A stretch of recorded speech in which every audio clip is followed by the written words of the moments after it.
I'll walk you through the ability to create, track, and manage POs through the Opstream platform.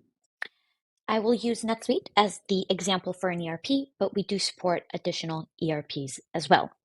Through our integration page, you can simply click on Netsuite.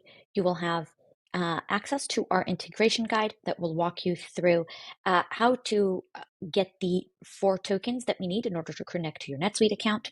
And then you can simply follow the built-in steps in order to enable the integration. There are 2 ways to create a PO through the Opstream system.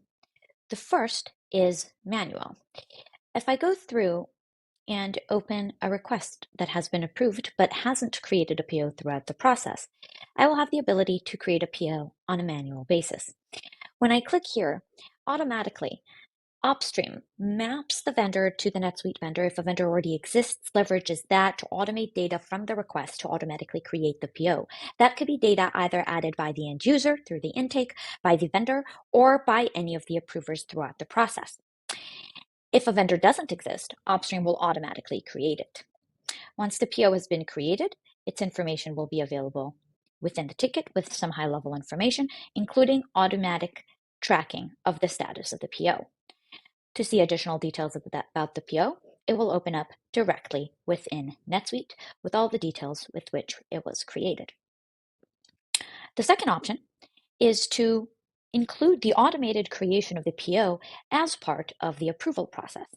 I will show you in a second how to define that within the Opstream intake editor. In a request such as this, once the flow has reached the issue PO step, it will automatically map data from the request, again, either added by the requesters, by the approvers, or by the vendor to automatically create the PO, and it will appear within the request just as it did in the previous one.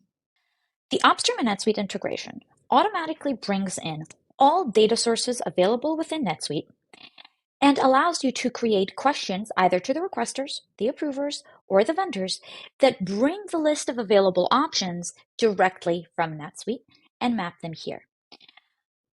So I can ask questions that directly have only options that are mapped to Netsuite. That ensures that when in the approver settings we reach the Netsuite PO creation phase, we will have the accurate valid data for the PO to be generated automatically. The Netsuite PO step can be added by clicking on the plus, integrations, and adding the step. If the step has already been added, it will be grayed out.